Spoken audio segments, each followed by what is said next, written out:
Reading a good book is a joy for many of us. But if vision issues or other disabilities make that impossible, what can one do? Well, joining me in the studio to discuss some great resources for people are Marlene Honor, the Assistant Director of the Maryland State Library for the Blind and Physically Handicapped, and Victor Cohen, a library patron. Well, welcome to Seniors Today. Thank you. Thank you. Victor, your family, I believe, has had a long history of dealing with these issues. Tell us a little bit about that. Yes, well, my father started using the Library of Congress's program for the blind, I think in 1960, when he got long playing records of books that were supplied by the library. And then about 20 years ago, I started taking advantage of the service, first with cassette books and now with digitally recorded books. And my young son is now also using the Library of Congress's program on digitally recorded books. A long-term patron. Marlene, the Library of Congress apparently is a great resource and works, I guess, through the Maryland Library. Tell us a little about the services you offer. Yes, we are the regional library for the state of Maryland through the National Library Service, which is part of the Library of Congress. And actually, there is at least one of us in every state in the United States, but we do serve the whole state of Maryland. And what are the services that you offer? Well, we offer, of course, books. We offer magazines. We offer programming, cultural programming, such as opera, plays, visits to museum, tactile art museums. And in addition, we provide at the library, which is in Baltimore, educational programs through our assistive technology training program. And the services you provide, are they in other languages as well? Yes, our predominant language, of course, is English. We do have a large Spanish population, which we can provide from the library. But in addition, we serve over 50 languages. And for instance, Russian is a very big language, particularly in Montgomery County.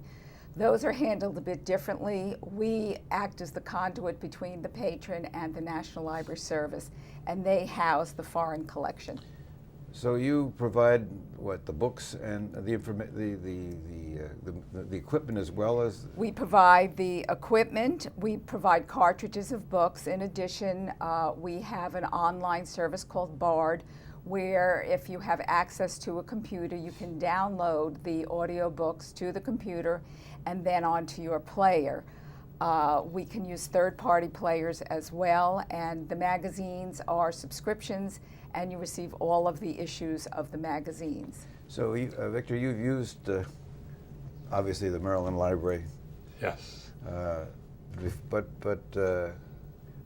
before that, I guess there was an active in Montgomery County that you mentioned. Yes, when I first started, I used to be able to get books from the Davis Library, and then when the new Rockville Library was built, the services were transferred there. But with all of the budget cutting of libraries and other services in the county, Rockville stopped providing that. Now we get all of our material through Baltimore, which has taken over that service. And Marlene, why don't you give us your phone number and your website? Okay, our phone number is 410-230-2424, and our website, which is long, is www.lbph.lib.md.us. Wow. Now I see you have a machine in front of you here. This is the one you got from the library? This was supplied to me by the library, and it has a cartridge that I can attach to my computer and directly download books. And I can put sometimes as many as 10 books on here, depending on how long they are, and then play books. them. Dancing in the Dark, A Cultural History of the Great Depression. Current position. Chapter 12, The Populist Turn. That's what you are. That's where you are right now. That's where I am right now. And with this machine, I can change the volume. I can change the speed of the voice. I can regulate the tone. I can even set it to play for 30 minutes while I'm trying to go to sleep. That's pretty cool. Yeah. And in addition, on the side, there is a little USB port, and you can use just a regular thumb drive. And depending on the size of the drive, you can download up to 30 books, which a lot of people do when they're going on vacation. Oh, that's great. It also has a port so that I can listen with headphones, so that if I'm in an office or on a bus or whatever, I can plug in my headphones and listen without disturbing everybody else. Right. Now, what about newspapers? How do you read or how do you deal with newspapers? Well, there's a service called Newsline, which you can also sign up for through the Maryland Library. Newsline is supplied by the National Federation of the Blind in cooperation with various states. And either online or by telephone, I can listen to as many as some 300 newspapers and a couple of dozen magazines. And I do so regularly. That's fantastic. Yeah. And what's nice about that is we do have, particularly in this area, a lot of people who've moved from other areas.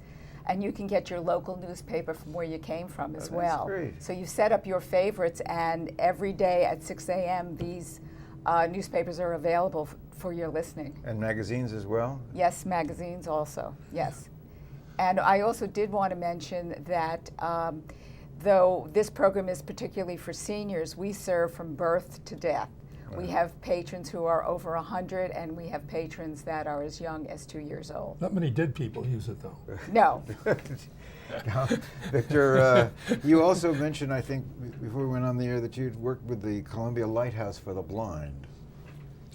Well, I didn't work. No, I meant I took advantage of them. Yes. Yes, I meant that. Yeah, they have an office in Silver Spring and another one in Hyattsville. I got my mobility training through them. They have a store where you can buy white canes, you can buy digital watches. I have a digital watch that talks to me about what time it is. Oh, that's cool. And other kind of devices that help the blind and physically disabled. And they give training, computer training, particularly with the software that serves as screen readers so that you have total access to the web. Well, that sounds like a great resource as well. Yes. I did want to mention that in order to use our service, you do have to apply, and you have to certify that you have the particular disability. We serve blind, low vision, people with physical disabilities, reading disabled, people with cognitive issues, so we have a very broad mission. Why don't you give your phone number one more time? Okay, our phone number is 410-230-2424. Well, what a great resource, and not everybody knows about it. I'm so glad you both came in to share your experience with this wonderful resource.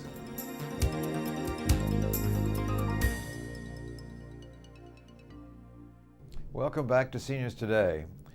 Going to the gym or an exercise class is not always the most exciting endeavor.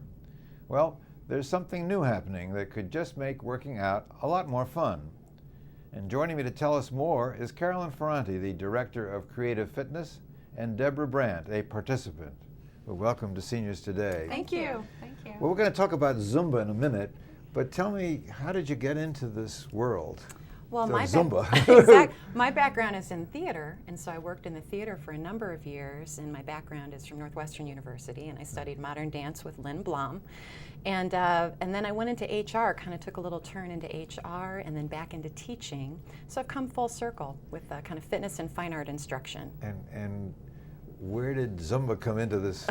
Well, Zumba, I met Zumba when I was trying to kind of lose my last 20 pounds after my son. And I just fell in love with it. And what is Zumba? Zumba is dance fitness. It's exercise in disguise, right? You don't feel like you're exercising. Not at all.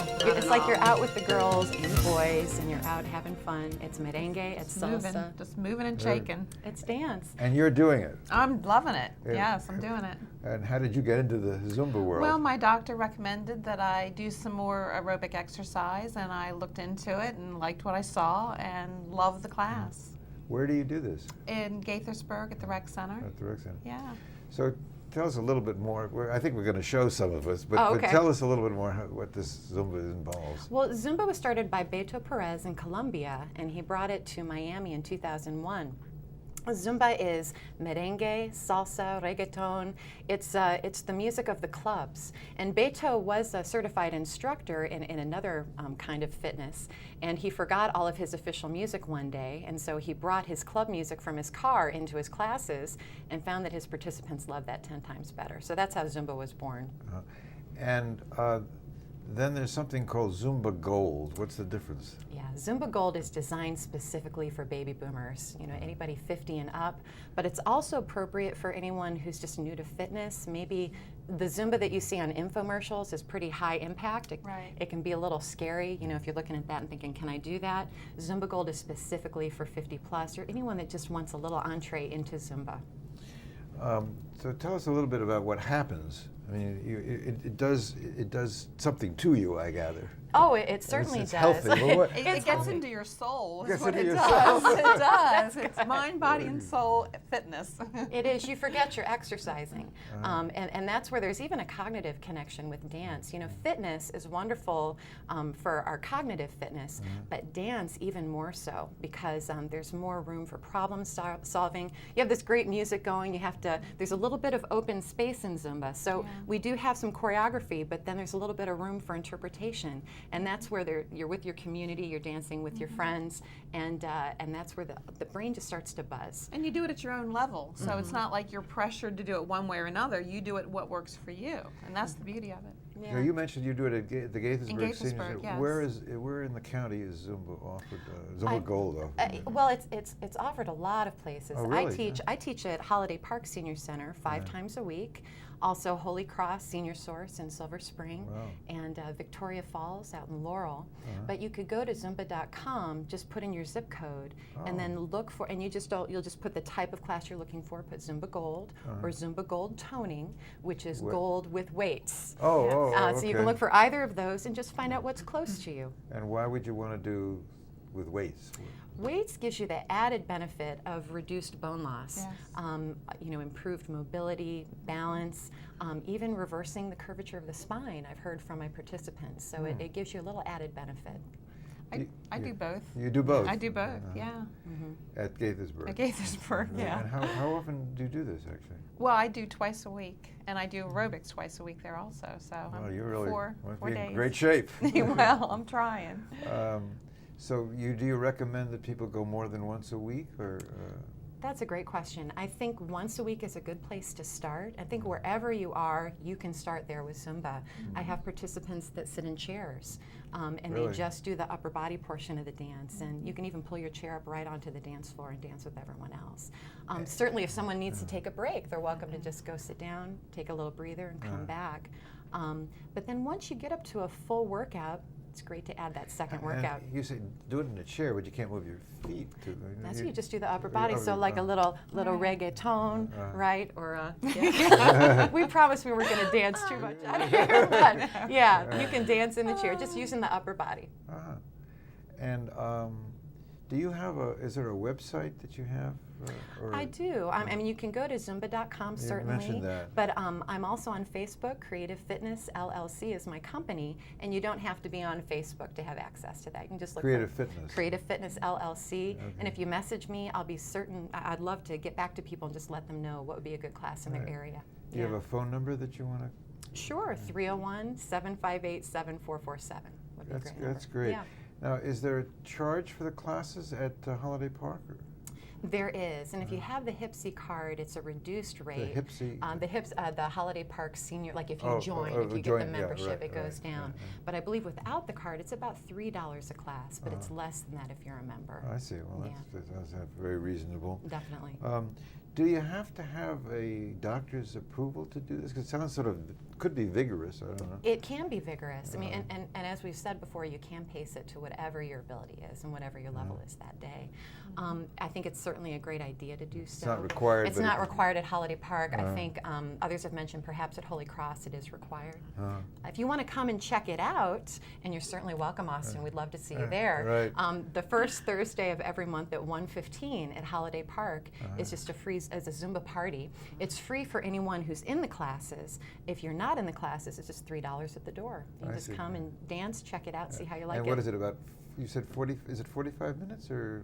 It's a full hour. Oh, it's a full hour. A full hour, yeah. We do about 10 minutes warm up, 10 minutes cool down, and then we really bump it up in the middle. Wow. Yeah. Literally. And you do this twice a week. I do, and I love it. It's I love it. Have you recruited your friends to do this? Well, I'm working on them, yeah. Yeah. It's just scheduling for some people. Yeah. And some people are afraid. They're like, how can I do this? Zumba looks a little Formidable. Yeah. Exactly. Yeah. It's like, can I do that? You can. Absolutely. Yeah, because I watched you on the website, and it seemed pretty busy. Listen to the music. I always say, when in doubt, wiggle and smile. That's true. And then you're And good. the music is Latin music. It is, Yeah, primarily. I do some Bollywood as well, belly dance. Oh, Bollywood. So Bollywood. yeah, some Indian music and belly dance. So we mix up a lot of different genres. Right. And belly. How many do you have men in this class? Absolutely, yeah. Not too many, but at Holiday Park we often only have 2 or 3 in any class of about 30 people.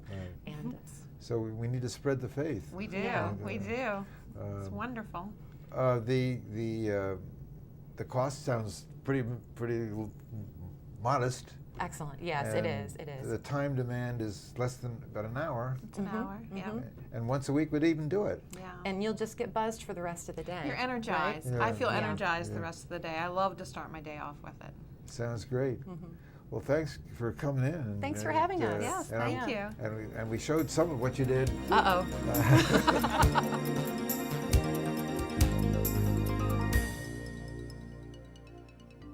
Welcome back to Seniors Today. For 3 decades, my next guest was a journalist with the Washington Post. He has been awarded a number of honors, including being named Washingtonian of the Year by Washingtonian Magazine, and being named one of the top columnists in the United States by the Washington Journalism Review. I'm very pleased to welcome Bob Levey to the studio. Good to be here. Thank you, Austin. Good to see you. Nice to again. have you back. 3,000 columns? Oh no, 5,411. Oh my That's God. a figure that I just happened to recall, and I'm still alive. And you're still writing columns now. still Now writing for the columns. Beacon papers, That's right. which we enjoy very much. And then there's 7 radio stations and 4 TV stations. Now we're up to 9 radio stations and 4 TV stations. I guess we've got to get you a more updated version of my bio. Wow. Yeah, and who knows? There could be more of either. So how did you get started in all of this? I love journalism because I had the good fortune to grow up in New York City on the subway. Me And- too. Yeah, and as you know then, riding the subway when I was a boy and when you were a boy was a cavalcade of newspapers that people would leave behind on the seats. Yeah, right. Oh, yeah. The price was right, and I would travel on the subway and would pick up the Daily News, or the New York Mirror of blessed memory, the New York Times, the New York Post, and I fell in love with journalism, and I've never fallen out. That's terrific. So when you left the Post, did you have a plan in mind? I did have a plan in mind. I wanted to spend the rest of my career making the Washington area a better place. And I hope I have done that. I worked for quite a while as a senior vice president at Washington Hospital Center raising money. Wow. I've since been a teacher and a consultant and a lot of things, and as you mentioned, a columnist still. Oh, that's terrific. And in between all of this, you are reported to be a master bridge player. I am a life master. I am a national champion bridge player. Wow. And I am here to tell you and your audience that you may think that you know what the 7 basic food groups are. Wrong. There are 8. A bridge is the 8th basic food group. And the more bridge you consume, the better you are. And then it says you're also a semi-professional folk singer? Yeah, my earliest career in college was singing in clubs in Chicago. You know, those bare brick wall places with the open mic night on Wednesdays, and I would sit on a stool and sing ballads that I had written. So you're a man for all seasons. I hope so. Now, recently you've been writing some columns I read in the Beacon, and one was interesting about reunions. Yes. Your own reunion. Yes. And other people's reunions, of course. I've gone to a number of reunions, and sometimes I sort of am apprehensive. Will there be anybody who shows up? You had a very was it a high school reunion? It was a high school reunion. And that was a positive thing for you. It was, and I like reunions. I like reunions for many reasons, but mainly because I have found that you can restart a relationship with somebody whom you barely knew in high school or college, and who 50, 60 years later is more interesting than he or she was then. And the internet helps, I guess, too. The internet is essential. When you go out to groups, and I know you do speaking and so on, what kinds of questions do you get from seniors? I hear from seniors about the intergenerational issues of values, and that can center around journalism, of course. A lot of senior citizens love to say that they just can't start the day without an ink on paper newspaper. Yeah, right.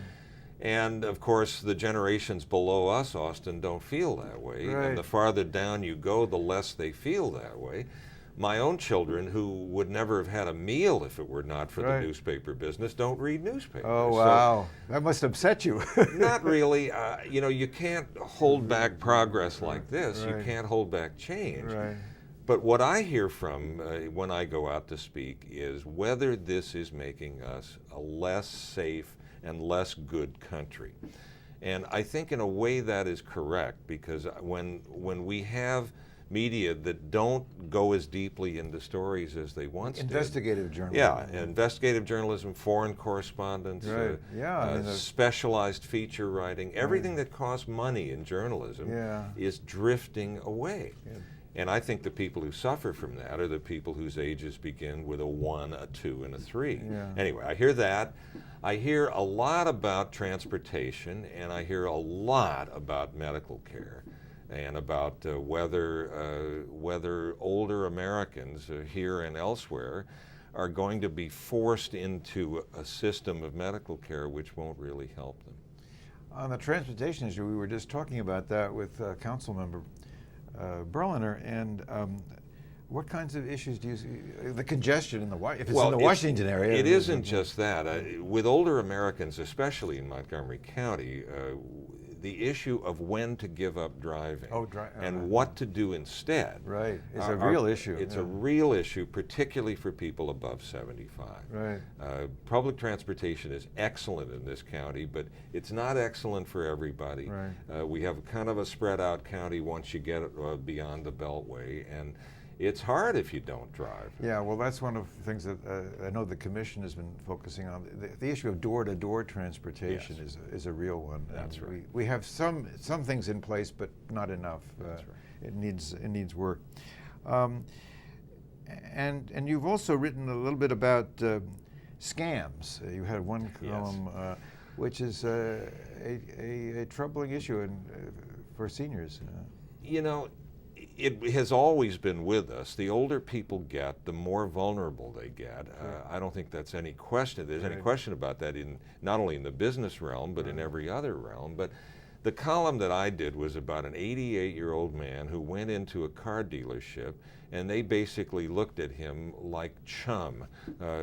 He was a fair game, and they played him out of thousands of dollars, and I just got outraged by this, because as much as you wouldn't think that would happen, as much as you think that all of us get better and better and better as consumers the older we get because we're more sophisticated, more experienced, it doesn't happen that way. Well, I know that we had the state's attorney's office on an earlier show some months ago, and there's a whole issue about fraud and scams, and we also have the Office of Consumer Protection here in the county, and it's no question about it. It's a real issue. You've also done a book with your wife on Washington. Yes, indeed. 200 pages, I believe. It's more than that. More than that, yeah. And how did you come to do that? Washington Post Books asked us to do this book in 2000 on the 200th anniversary of Washington's being chosen the capital of the country. And we looked at each other and we said, you know, we're not going to be here for the 300th anniversary. We really better do this. And somehow both we and our marriage survived doing a book together. This can be very, very touchy. Yeah, well, Jimmy Carter, did you know the story with him Yes, and I his do. Rosalind? Yes, I do. They had to put their initials for each paragraph. Did you do that? No, but at the time we had 2 teenage children. At the time we had 5 jobs between the 2 of us, and we decided to do this book. And I think the only thing that it reminded me of was when your children are just born and you say, I am so tired, I am never going to be this tired again. I can't wait for it to be over. And so it was that bad. It was that bad. It's a big project. Yeah, and once it was over, it really was a little like when your child begins to talk and walk. You say, have a nice ride. Right. So you're actually going to talk about this book with your wife. Jane and I will be appearing it's April 19 at the Friends of Montgomery County Library, and we'll be talking about our book, Washington Album. I think it's at Strathmore, isn't it? That's right. Oh, that's great. Thank you. People can go to that. Well, let's talk a little about Washington since you've written about it. So how do you see that, I mean, over the last several decades, the change that's taken place? This has become a much more sophisticated place, a much more diverse community, and a community which works for every age group, which was not true when I first came here 45 years ago. I think this is an excellent place for senior citizens now, largely because they can age in place and because of the cultural attractions here. Yeah, the Cultural Revolution has been amazing. Yeah, but it was always there, Austin, because the museums have always been free. The museums have always been there, but the now music and the theater has really changed. Now we have 80 legitimate theaters in the Washington metropolitan area. Wow. It used to be DAR Constitution Hall. That was it for music, and now we have all kinds of music. But what I see in the metropolitan area is a continuing problem with the single biggest political issue in our community, and that is voting rights for the District of Columbia. Right. We run the risk of being a metropolitan area of more than 5 million people, which is not solid at the core. And until this is solved, we will never be the metropolitan area we should be. The architecture of Washington is also changing. I mean, I noticed going downtown that, you got all the new buildings, but you also have some restored old buildings. Well, you do, and you also have rebirth in areas where nobody had ever won an architectural prize. Right. K Street, for example, looks as if it was designed by somebody from the Soviet Union from 1940. These boxy, windowless, squared off buildings all along K Street. Right. It was never attractive, and I worked near there for a long, long time. Right. Now you have green buildings, you have light, you have non-reliance on underground parking. Right. It's architecturally, even our workspaces are coming along. The population also is changed. I mean, there's a tremendous diversity. Well, we talk about that in the county, but I mean, the whole area has become very diverse. It has, and I think too that there are going to be transportation consequences for all of that. The greatest single motivating force in our community is rush hour traffic. There really are people, not only in Montgomery County, but everywhere, who won't even pop out of their doors until 10 o'clock in the morning. Right. Well, of course, telecommuting is also a new phenomenon. And let's see more help. of it. Yeah. Let's see more of it. You probably can regulate your life a little bit better that way. Oh, absolutely. The computer is my lifeline, and I can work at any time, day or night, and I do. Yeah. I think that's going to be much more common. Oh, yes. Well, we're delighted that you could come back and talk with us. Thank you. April the 19th, we can come and talk with you again. Yes, and indeed. your wife. I'll be there. She'll be there. Strathmore Hall. Thank you. Thanks for coming in. Thank you.